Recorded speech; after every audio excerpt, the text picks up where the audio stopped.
На Атамикен Бизнес дневной формат, актуальные темы, мнения независимых экспертов. Я Дмитрий Матчель. Здравствуйте. Правительство отчиталось об итогах экономики с января по декабрь. Рост ВВП 4,4%. Это львиная доля, это нефтяной сектор, драйверы роста, обрабатывающая промышленность, торговля, сельское хозяйство и строительство. АПК так вообще бьет рекорды – 13,4%, самый высокий показатель за последние 13 лет. Вывоз, экспорт вырос на 5,1%, но отгрузки обработанных товаров на целых 10,2%. В общем, согласно официальной картине, у нас рост, диверсификация, снижение инфляции, ну и международное признание. Но вот если все это, конечно, сравнивать с независимой аналитикой, то картина становится, скажем так, более целостной. Но вот судите сами. По данным ОСР, доля несырьевых поставок в прошлом году составила меньше 15% от общего. Ну а если вычесть экспорт, точнее реэкспорт в Россию, то и того меньше. Многие поставщики не производители, а лишь посредники крупных предприятий. Казахстан активно сейчас развивает транзитные коридоры, но диверсифицировать внешние поставки по-прежнему не получается. Причина – слабая конкурентоспособность перерабатывающих отраслей, ну и малого бизнеса в том числе. Халык-Финанс подтверждает, доля высокотехнологичной отгружаемой продукции крайне мала, а рост в 2022 году был вызван, скорее реэкспортом в Российскую Федерацию. Ключевым вот в этом отчете правительства изначальном остается фраза «рост ВВП за счет нефтяного сектора». Ну а в следующем году эксперты прогнозируют снижение стоимости нефти по целому ряду факторов. И вот с такими успехами по диверсификации наша зависимость от углеводородов очень критична для экономики. Давайте обсудим. Тема дневного формата сегодня – конец сырьевой эпохи. Готов ли Казахстан к жизни без нефти? Прежде чем я буду приветствовать наших гостей и с ними, собственно, все эти вопросы анализировать, дискуссии, подключаетесь и вы, уважаемые зрители. У нас уже в телеграм-канале стартовало голосование. Но на ваш взгляд, сможет ли Казахстан снизить все-таки зависимость от нефтяных доходов в ближайшие десятилетия, как на это уповают экономисты от правительственного блока, да, как на это уповают и все люди, принимающие решения у нас по экономике. Телеграм-канал уже запущен, телеграм-голосование. Ну а что касается ответов, то у нас 53% все-таки так скептически немножко настроены на это все дело. Нет, зависимость от нефти, они считают, останется ключевой. И 25% все-таки думают, что при условии эффективной экономической стратегии нам удастся сократить вот эту вот зависимость. А какой она будет, эта эффективная, или какая должна быть эта эффективная экономическая стратегия, собственно, давайте обсуждать. Я приветствую экспертов. Я вам, уважаемые гости, сначала хочу вот такой вопрос задать. Вы разделяете точку зрения, что мы сегодня очень критично зависим от углеводородов, от сырья? Или все-таки, ведь у нас принято, что за 30 лет мы, мол, ничего особо и не сделали для диверсификации. С другой стороны, от чего нам такие внушительные красивые цифры показывает правительство? Может быть, мы немножко так скептично к этому всему относимся? Как думаете? Я думаю, здесь трудно спорить, и, наверное, никто не будет, что мы зависимы от нефтепродуктов, от рынка нефти. И все, что происходит в мире, оно сказывается и на нас. И об этом специалисты давно говорят, что действительно эпоха нефти закончится, и на чем мы можем еще зарабатывать деньги. И понятно, что рецепт простой, это надо развивать, пока есть возможность, пока есть эти нефтяные доходы, надо развивать другие отрасли промышленности. И тут, наверное, тоже здесь никто Америку не открывает. Это десятки госпрограмм, стратегий, планов. Все это есть поручения президентов, и предыдущего, и действующего, и есть планы правительства. Мы это все видели, я как бывший госслужащий тоже в этом, наверное, участвовал много раз. Но зачастую эти планы остаются на бумагах. Поэтому сейчас, наверное, как раз-таки мы приходим к моменту, когда нужно просто принимать решения и уже действовать наконец-то. А предпосылки все для этого есть, и база для этого тоже есть. Конечно, если просто, действительно, как говорят специалисты, через 10 лет существенно уменьшится объем добычи нефти и реализации, и потом мы видим, что идет вопрос зеленой экономики, есть ограничения, есть стандарты ESG, декарбонизация, то есть сам мир меняется, структура экономики меняется. И, во-первых, будет ли у нас нефть, а во-вторых, будет ли она также пользоваться спросом в мире, даже если там остатки нефти там, или газа у нас будут. Но вы считаете, что эта зависимость до сих пор критична у нас сегодня? Конечно. Говорить о какой-то серьезном прогрессе в вопросах диверсификации мы не можем. Согласитесь, коллега? В нет? этом плане, да, соглашусь, в том плане, что действительно зависимость очень большая. Даже когда составляется бюджет, в первую очередь смотрят на цену на нефть. Это всем ясно, что углеводороды являются основным, так скажем, драйвером, что это рост вообще нынешней экономической ситуации. Однако оценить, насколько оно влияет точно на экономику Казахстана, очень сложно. Почему? Да, мы знаем, что есть доля ВВП, которую демонстрирует нефтяная промышленность, в целом горно-металлургический комплекс. Однако есть и второй момент, косвенный эффект. Например, люди, которые получают зарплату в компаниях, связанных с горно-металлургическим комплексом, с тем же нефтяной промышленностью, они потребляют продукты, они пользуются услугами. То есть они доходы, которые получили в качестве зарплат, они будут расходовать в другие сектора экономики. И тут происходит косвенный мультипликативный эффект нефтяного и вообще горного сектора. И поэтому тут оценить все прямые и косвенные эффекты очень сложно. И обычно используется очень много разных индексов, структурных анализов. Но в целом, да, со спикером соглашусь, и никто не будет отрицать, наверное, что действительно зависимость есть, и она очень большая. И это является, так скажем, точкой, которую и аналитики должны рассуждать, как это должно развиваться после того, как все эти ресурсы в большинстве своем будут исчерпаны. А может, эта зависимость хоть и большая, но она не такая уж и, ну, строго говоря, губительная для экономики? Потому что есть как минимум два мнения. Мол, нефть и наше сырье – это благо, и мы почему, собственно, не пользоваться? Да. У нас бюджет формируется на нефти. А с другой стороны, говорят, вот эта зависимость, она как раз нас в негативном В моем понимании, ключе нефть – это погубит, благо. да. Вопрос, как ее использовать. В этом вопрос. Нурлан Атамбекович, Нурлан Жмагулов, Energy Monitor. По вашим прогнозам, по анализу, в принципе, это нефтегазового рынка, как вы оцениваете обеспеченность нашей страны углеводородами на ближайшие перспективы? Общий извлекаемый запас на сегодняшний день превышает 4 триллиона тонн нефти. По текущей добыче нефти еще хватит на как минимум на 45 лет.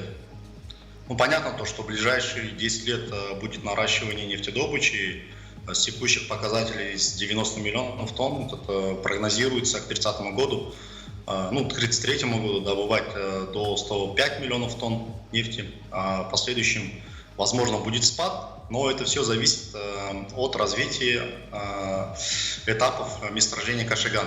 Если Кашеган все-таки будет наращивать нефтедобычу, перейдут на вторую, на третью фазы, то будет значительное увеличение нефтедобычи. Но согласно текущим извлекаемым запасам, нефти нам хватит как минимум еще на 45 лет. Но необходимо отметить то, что с этого года началась активная геологоразведка. Мы начали бурить там, где раньше не бурили. Это подсолевые месторождения, это на глубинах ниже 5000 метров. Это в Кызылординской области, где нефтедобыча за последние 10 лет сократилась с 12 миллионов тонн до 3,7. То есть более чем 3 раза уменьшилась нефтедобыча на юге страны. В Атравской области сейчас активно ведутся работы по бурению подсолевых скважин. Это до 5,5 тысяч метров. В принципе, потенциал еще огромный. Да, наверное, мы не найдем второй Тимис или второй Кашеган, но крупные месторождения, я считаю, что обязательно найдем, и они дадут еще прирост нефтедобычи как минимум еще на 10-15 лет. Помимо тех 45 вы имеете в виду, да? Да, дополнительно. Алмаз Таласович, для вас, по вашему убеждению, смотрите, 45 лет, кажется, можно жить припеваючи еще, как минимум 45 лет, да? Закладывать все эти цифры баррельные в бюджет, продолжать. Вот. Но я как экономист вижу совсем картину по-другому. Быстро отвечу на предыдущий вопрос и на этот. Насчет зависимости от нефти можно, конечно, долго обсуждать, и коллега прав, там есть мультипликативный эффект. Но есть вещи, которые лежат на столе. Вот в этом году у нас бюджет получил дотацию из нацфонда 5 триллионов тенге. Это чисто нефтяные деньги. Нацфонд – это очищенные сверхдоходы от нефти. И вот без этих 5 триллионов наш бюджет не сошелся вообще. То есть вот и простой ответ на нашу зависимость от нефти. А по поводу того, сколько у нас там миллиардов, триллионов в земле, меня как экономиста абсолютно не волнует, что в земле. Да?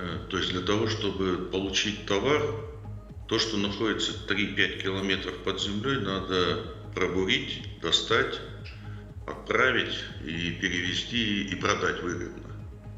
Так вот, с этой точки зрения абсолютно не важно, что у нас там в земле, какие у нас там триллионы. У нас все месторождения КМГ старые и падают.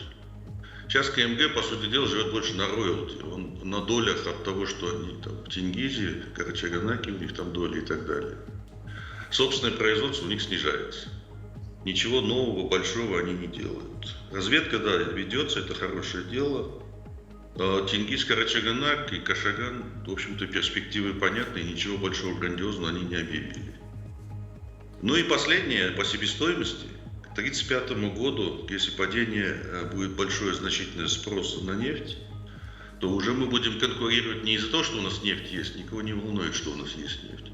Вопрос станет о цене этой нефти. И саудовская нефть, она дешевле и лучше нашей. И они ближе к рынку. То есть первыми с рынка будут вытеснять тех, у кого дорогая и неудобная нефть, которую тащить далеко и так далее. Так что я думаю, тут серьезно есть о чем задуматься, а не рассуждать про геологию, сколько там в земле лежит. У нас газа тоже в земле много, а в стране кризис газа. Есть такое дело. 45 лет определенные сейчас в перспективе. Мы сокращаем, ну, условно, до скольки? До 10? А с другой стороны, все за говорят, эти что- 10, да, ну так, если гипотетически предположить, где мы эти 5,5 триллионов на случай чего найдем? Получим ли мы от альтернативных каких-то поступлений? 30-35 год. Да. В общем-то, все говорят примерно вот в эти пятилетия эра нефти достигнет пика. То есть мы пока еще идем вверх. По миллиону, по 2 в день баррелей прибавляется. В этом году, наверное, выйдем там по всему миру на 100 с чем-то, 105, 110, не помню сколько там баррелей в день. Но потом все это останавливается, и потом идет вниз горка. То есть То есть нам у уже нас 10 лет. В целом, мы можем сказать, что у нас очень много, там, несколько миллиардов тонн нефти, действительно, углеводородов. Однако, если мы не будем, если рентабельность, вообще инвестиционная привлекательность данного фактора будет низкой, естественно, оно не будет вовлечено в экономический оборот. И оно не будет капиталом как таковой экономики. Поэтому от того, что просто так лежит под землей, от него пользы мало.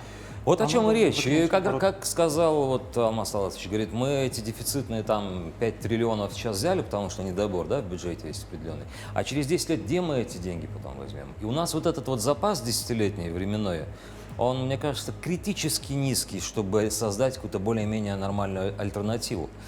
Давайте, пожалуйста, посмотрим, когда мы говорим о диверсификации, что мы имеем в виду, о необходимости отойти от нефти. Покажите, пожалуйста, это анализ от Всемирного банка. Нам рассказали экономисты, с чем сталкиваемся мы, когда мы говорим о невозможности отойти от, собственно, зависимости нефтяной, сырьевой.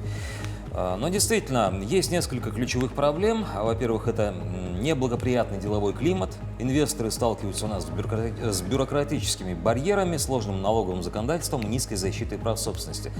Также здесь у нас отмечена высокая доля квазигоссектора. Он сдерживает развитие частного бизнеса, создает препятствия для конкуренции и инноваций. Еще одна проблема – это низкий объем инвестиций, как внутренних, так и иностранных. Одно из другого вытекает, да? Особенно в несырьевые отрасли.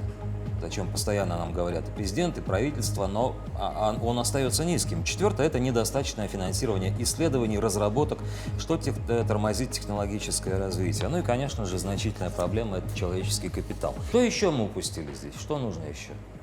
Я думаю, в принципе, Ну, я бы добавил, что самое главное – это отсутствие доверия между бизнесом и правительством, и населением.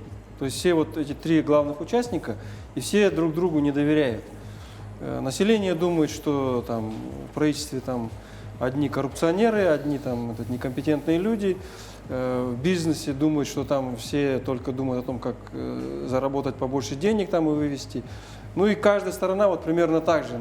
Правительство думает, что население иждивенцы, что бизнесу тоже все надо служащих кормить и так далее. То есть надо вот этот уровень, как говорится, атмосферу доверия, уважения, ее надо создавать. И здесь, ну, по крайней мере, это не говорится, но это и есть связующее звено всего этого. Без этого ничего не работает, никакие инвестиции не придут. Я бы добавил еще второй пункт, что все эти проблемы надо рассматривать комплексно. Например, вот нехватка квалифицированных специалистов. Например, когда будут создаваться там аналитические группы по решению данной проблемы, проблема не должна рассматривать только точно, комплексно. В экономике Да, все проблемы решаются я параллельно. полагаю, здесь таки Да. рассматривают относительно тех Да. отраслей, которые у нас могут служить, ну, такими драйверами роста. А их несколько, это и АПК, и в том числе говорят о машиностроении. Артур, вы как думаете, у нашего машиностроения есть потенциал, чтобы хоть частично на какой-то процент заместить доходы? Знаете, Дмитрий, возвращаясь к вопросу, который вы в начале программы задали, я бы, с вашего позволения, хотел к этому вернуться. Давайте. Хочется сказать одну простую вещь, и я надеюсь, что вот сегодняшние собеседники со мной согласятся.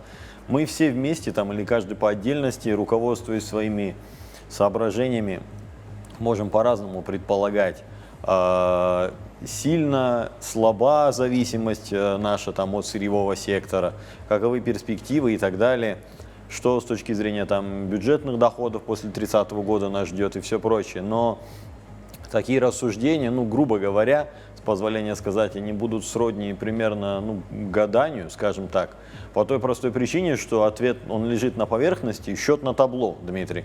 Посмотрите на структуру бюджетных поступлений, посмотрите на структуру поступлений в нацфонд, как вот было отмечено верно. И я думаю, что ответ станет очевидным для вас. Безусловно, да, зависимость от сырьевого сектора высокая. Это обусловлено, ну, нашей с вами, давайте скажем, географией. Говорить о том, что это, там, как модно выражаться, проклятие, я думаю, что неуместно. Это те обстоятельства, которые в которых мы существуем, и, соответственно, мы должны к этой ситуации адаптироваться. И, опять же, за счет имеющихся доходов в какой-то степени необходимо развивать разные отрасли, в том числе и сопутствующие, если там углубляться, ну, не то чтобы углубляться, конкретизировать фокус на нефтяной отрасли, ну, наверное, та же нефтегазохимия может быть верным и, скажем так, рациональным направлением. Почему? Потому что это отрасль с высокой добавленной стоимостью. Это важно с той точки зрения, что, например, сама по себе нефтянка и там тоже сельское хозяйство глобально это не отрасли с высокой добавленной стоимостью.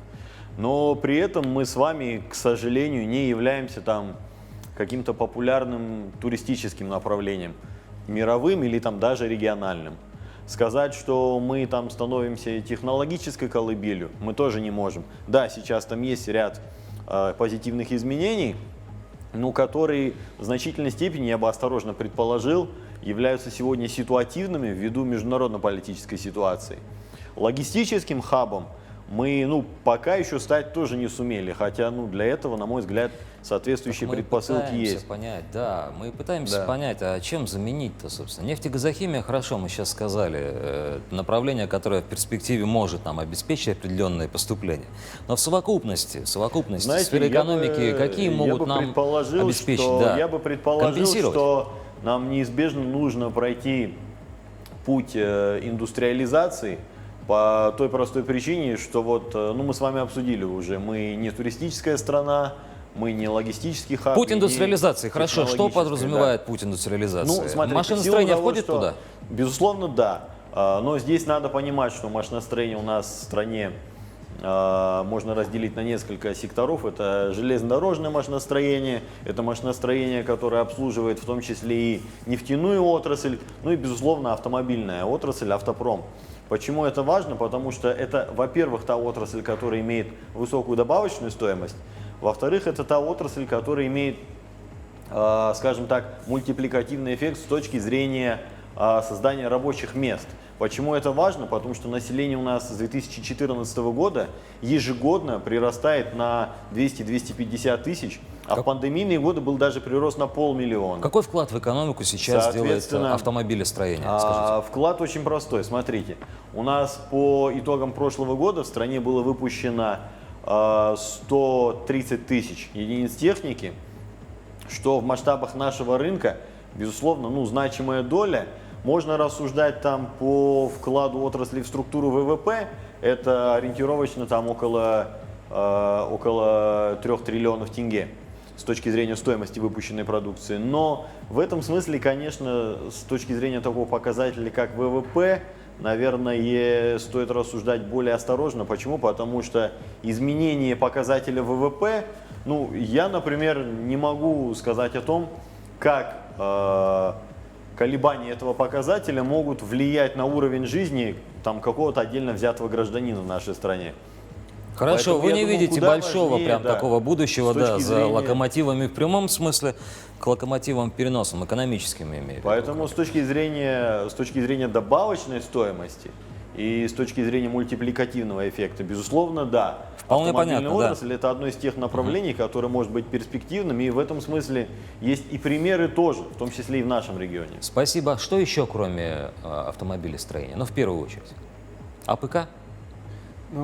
Смотрите, вот если мы говорим о 40-летней, скажем, перспективе, да, А мы договорились 10 лет. Хорошо, если смотреть еще дальше, да, то население Земли, оно растет. Бывают войны, там оно как-то уменьшается, бывают пандемии, но в целом оно растет и будет увеличиваться. И пропадет, и, как эксперты говорят, не только нефть, газ, но и самая главная проблема будет с водой вообще. Идет опустынивание. То есть это все скажется на росте продовольствия, цены на продовольствие. Во-первых, его надо физически больше, во-вторых, его цена будет возрастать в силу вот этих всех причин. Потому что, опять же, и топлива меньше будет, и энергии больше нужно, и объемов нужно больше. И вот здесь эксперты ФАО, Продовольственная организация ООН, давно посчитали, что в мире больше экстенсивно расширять площади есть только 3 страны. Это Россия, Украина и Казахстан всегда называют. Все, больше негде развивать. И у нас есть эти возможности, этот потенциал. То есть есть огромные земельные угодья, сельхозугодья, на которых можно и выращивать, и растениеводством заниматься, и кормовую базу, и животноводство, все виды. И поэтому это вполне, может быть, не 10 лет, но 20-30 лет, это вполне может нам заменить нефть. Но если просто опять продавать пшеницу и пытаться, или опять же сырьем, но уже таким сельскохозяйственным, это тоже неправильно. Там тоже своя диверсификация, своя глубокая переработка. Даже в каком-то смысле ту же пшеницу мы можем производить из него биоэтанол. Которой до сих пор нет. Глубокая переработка, которой до сих пор нет, о До сих котором пор говорит нет в том президент. нужном объеме. АПК маловероятно, что оно догонит нефтяной сектор, однако у АПК есть две стратегические функции. Первое – это, естественно, продовольственная безопасность, как часть национальной безопасности. И второе – это обеспечение занятости населения. В этом контексте, АПК… накормит, без работы не оставит, безусловно. Такие же поступления в тот же нацфонд или в ту же экономику, как от нефти, мы не получим. Но, во всяком случае, с точки по зрения… диверсификации, например, мы говорим, что другие отрасли развивать. Но, например, пример Япония, Германия, Тайвань. Это вы очень хорошо вы вспомнили. Я извиняюсь, что прервал. Чтобы продолжать эту дискуссию, в более широком русле и смысле, давайте посмотрим, как разные страны мира в свое время уходили от ресурсной зависимости, и, в принципе, как им удалось в хорошем смысле поднять свою экономику. Китай – яркий пример успешного перехода. В 80-х годах экономика страны зависела от сельского хозяйства и импорта. Сегодня это мировой лидер в промышленности и технологиях. Ключевой фактор успеха – комплексный подход. Китай активно развивал особые экономические зоны, где создавались льготные условия для бизнеса. Было запущено масштабное реформирование системы образования, чтобы подготовить кадры для новых отраслей. Государственные инвестиции в инфраструктуру составили $триллионы, включая модернизацию портов, дорог и железнодорожных сетей, что сделало Китай логистическим узлом глобального масштаба. Экспортная политика, включая субсидии и налоговые льготы, позволила промышленным гигантам завоевать мировые рынки. Объединенные Арабские Эмираты пошли другим путем. Еще в 90-е годы нефть составляла более 90% их экономики. Сегодня этот показатель снизился до 30%. Дубай превратился в международный финансовый и логистический центр. Создание свободных экономических зон привлекло тысячи международных компаний. Эмираты активно инвестировали в технологии и зеленую энергетику, сделав акцент на устойчивом развитии. Сегодня их солнечные электростанции крупнейшие в мире.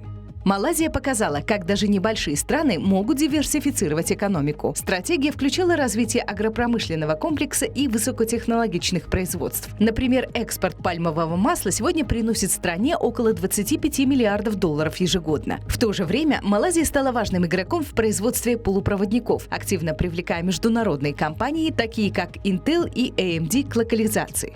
Сингапур – страна без природных ресурсов, сумевшая стать глобальным финансовым и логистическим центром. Секрет успеха – инвестиции в человеческий капитал. Еще в 60-х годах Сингапур реформировал образовательную систему, сделав ее ориентированной на нужды экономики. Это позволило создать высококвалифицированную рабочую силу, способную работать в финансовом секторе, фармацевтике и технологических стартапах.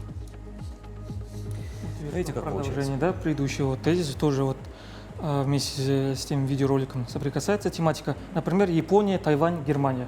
Мы говорим, что эти страны, экономики специализируются на производстве продукции электротехники. Однако, если глубже посмотреть, то Тайвань – это производство микропроцессоров, полупроводников, Япония – это в большей степени суперкомпьютеры, Германия – это машинное оборудование, да? Например, компания Siemens, тоже мировой гигант. Если посмотреть, когда мы говорим про диверсификацию, уход от нефтяной зависимости, мы не только должны рассматривать отрасль в целом, а именно и подотрасли. Потому что есть маркетинговые составляющие, есть географические составляющие. Например, если производить все подряд, на это ресурсов и капитала нет. И надо рассматривать именно специализацию по конкретным точечным таким направлениям. Не просто отрасли, а именно конкретные направления. Я считаю, что в Казахстане в ближайшей перспективе отличный потенциал роста и развития имеет неорганическая химия, именно потому что у нас очень много металлических концентратов, переработки руды, и нефтехимия, как ближайшая перспектива. Но надо еще рассматривать составляющие. Например, мы можем сказать, что мы производим, например, какие-то нефтехимические продукты, но они могут быть не иметь спроса за рубежом. И тогда уже надо рассматривать глубже, более какой вид продукции, какое направление. И в этом глубоком комплексном плане рассматривать диверсификацию и уход от нефти. А такого глубокого комплексного плана, насколько я знаю, по-моему, в правительстве нет, да, есть только общий контур. Сейчас проекты полиэтилена, полипропилена и бутадиена в Атырауской области, которые тоже спикеры сказали. Да, да. Куат Номбай, политолог. Куат Исмагалевич, здравствуйте. Но вы видели, да, вот здесь привели у нас уже небольшие данные по мировому опыту. Казахстан, на ваш взгляд, каким путем может пойти? Добрый день. Казахстан на самом деле имеет все возможности для бурного развития по разным отраслям. Он уже продемонстрировал когда-то и по нефтяной отрасли, и в финансовом плане. И мне кажется, что делать, и правильно ставятся вопросы в отношении зависимости от нефти. Но вопрос не столько в том, насколько ее хватит, нежели какова будет ее цена в будущем, насколько мы можем избавиться от чрезмерной зависимости на нефть, по сути. И весь вопрос диверсификации, он давно был рассмотрен правительством, экономистами, и предлагали самые разные инициативы ранее по диверсификации экономики, что именно надо развить, какие наиболее перспективные сектора. Я вот до этого уже упоминал то, что была и кластерная инициатива, которая предусматривала развитие там и сельского хозяйства, и вплоть до туризма. Здесь есть, наверное, такой вопрос о том, что не столько в том, что нам нужно делать. Что нам нужно делать, уже все эти проекты, они на самом деле были написаны, нежели начать их делать или понять, почему они не сделаны до сих пор. Возьмем ту же нефтянку, допустим. И еще я работал 5 лет на Карачанаке, еще 10 лет, в 2014 году мы должны были построить газоперерабатывающий завод на Карачаганаке. Он до сих пор, допустим, не построен, что могло бы значительно снизить или нашу зависимость от импорта газа и так далее. Есть вопрос огромный, на самом деле, эффективного управления экономическими проектами в Казахстане. То есть сейчас, вот, допустим, вопросами страхования занимаюсь, и один из инициатив — это Казахстан сейчас может занять международную большую долю в рынке перестрахования на евразийском континенте, заместив Россию, которая раньше этим занималась, но в связи с санкциями сейчас этого не может делать. И это принесло бы Казахстану более триллиона тенге дохода.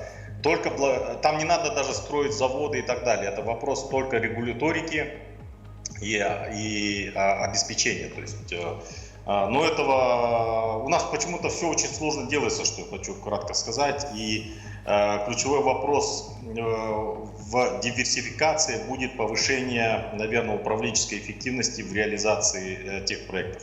Что именно делать? У нас уже есть все понятные проекты и по сельскому хозяйству, и в горнорудный, и по литиуму, но ничего этого как бы особо не делается. Вот самый, на самом деле, больной вопрос.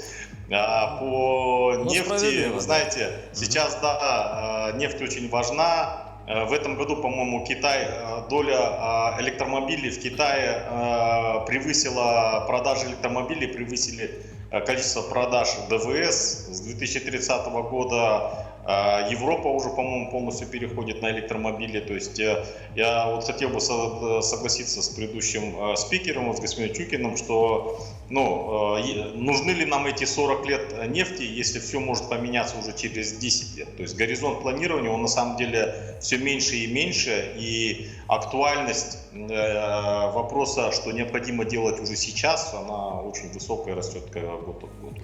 Армен Кайратович, вы ведь работали, да, непосредственно с людьми, которые решения принимают. Если так откровенно, положа руку на сердце, вот вы изнутри ситуацию увидели, а что мешает действительно взять и начать делать? Ведь программа-то грамотно написана, по большому счету, эксперты правы. Да, но есть такое правило, что успеха добиваются не те, кто имеет грамотный план, а кто этот план грамотно реализует. Вот я много лет занимаюсь проектным менеджментом. Проблема как раз в том, что мы пишем планы, пишем цифры, но в итоге за них никто не отвечает. То есть нету персональной ответственности руководителей.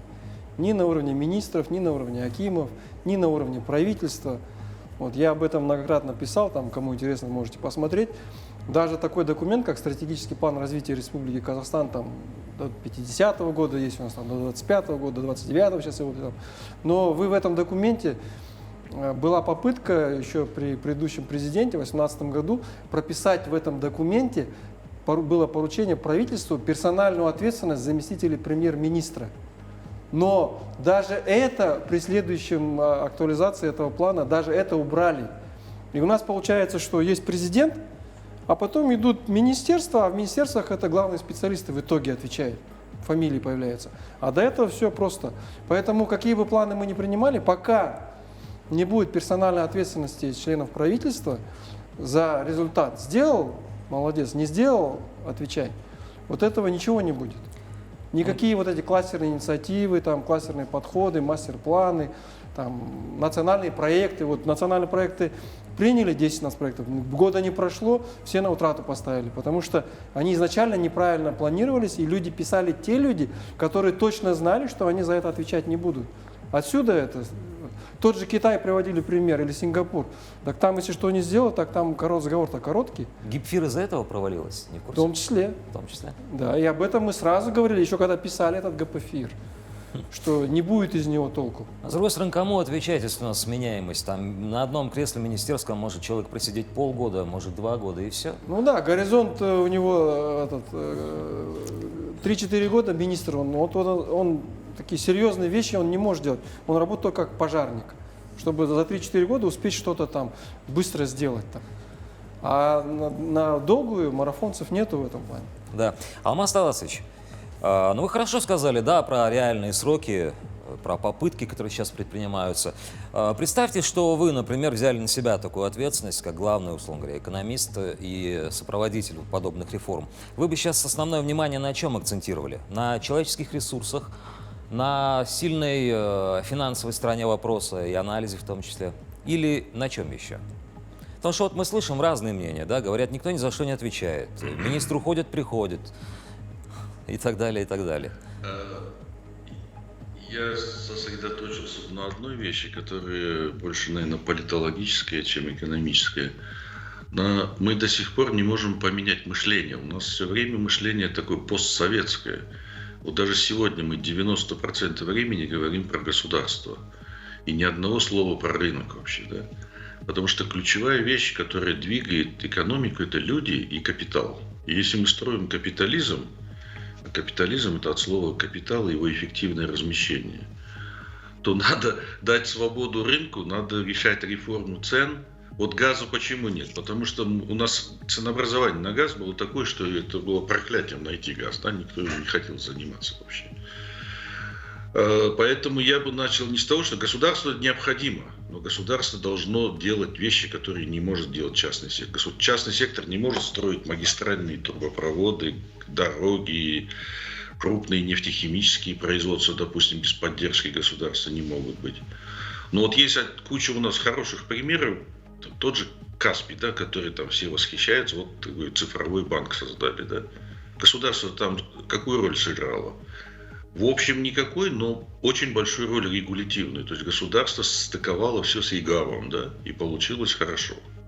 Вот такого рода взаимодействия, они хорошие, когда лидирует частный сектор, люди, которые отвечают за свои действия, тогда и меньше разговоров будет про коррупцию и все. А сейчас у нас триллионы идут через квазигос, псевдогос, связанные с госзаказами.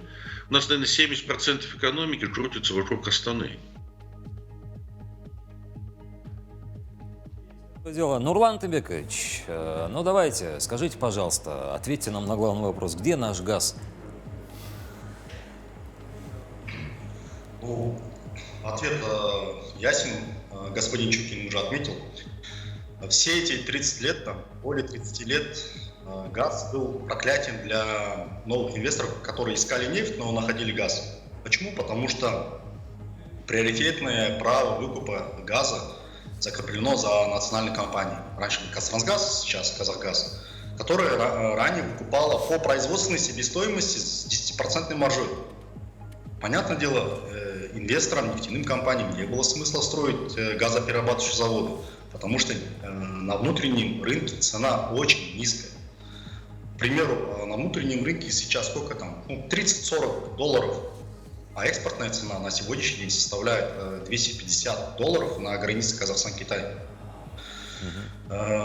И хоть как-то простимулировать развитие газовой отрасли. В прошлом году, в апреле, была утверждена новая методология, новая формула покупной цены газа со стороны национального оператора, согласно которому теперь средняя стоимость газа составляет от 90 до $125 за 1000 кубов. Это та цена, по которой будет покупать Казахгаз.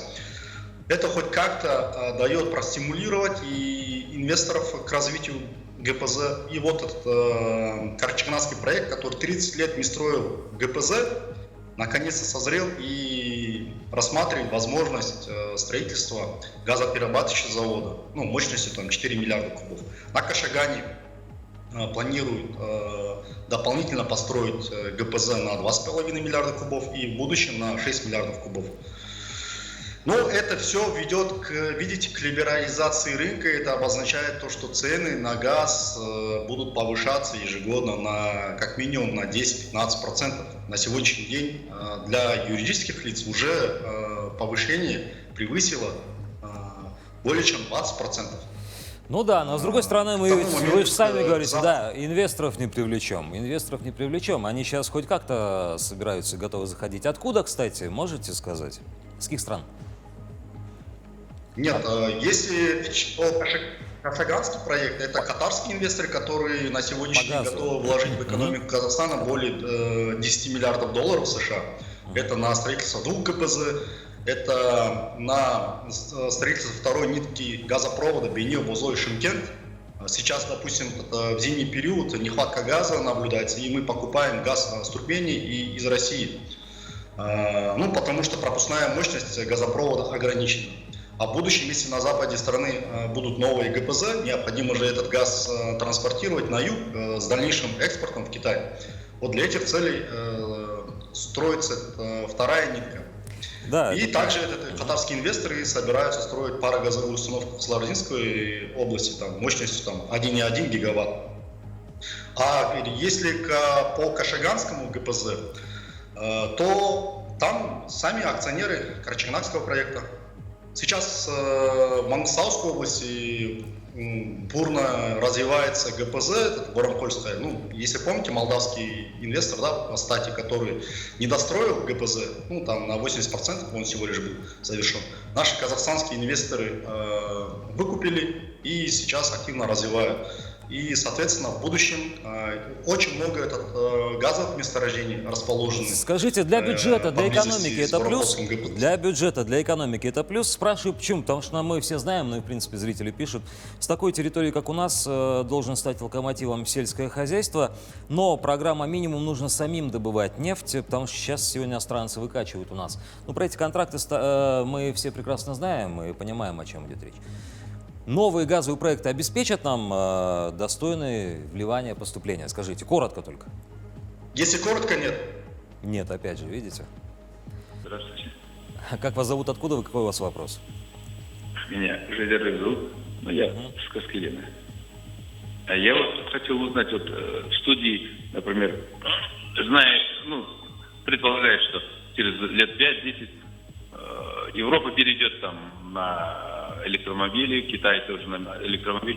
То есть все нужен будет аккумулятор, который из лития, который будет необходим для электромобилей. А они знают вообще, что есть, например, вот такой у нас Мухтар Гаев, который Казахпром поднял выше, чем российского, потом его посадили. И сейчас он вроде как разработал технологию переработки лития. Вопрос в чем, скажите? Которые... Вопрос в чем заключается ваш? В чем вопрос? Ну, люди есть вот в студии компетентные, которые знают, что в Казахстане лития много. Если даже в Казахстане нет лития, вот этой технологией можно там, например, в Австралии заброшенные есть рудники, которые можно перерабатывать этот литий и сделать с него там аккумуляторы и так далее. Спасибо. Спасибо. Я так понимаю, рецепт для нового стартапа здесь вам был озвучен. Коротко, реально нет, Артур? Знаете, ну, с точки зрения там, потенциальной экспансии электромобилей на мировом авторынке, вот в том числе в контексте того, что с 30-го, с 35-го года Европа перейдет, еще кто-то перейдет, важно понимать очень интересную, важную вещь.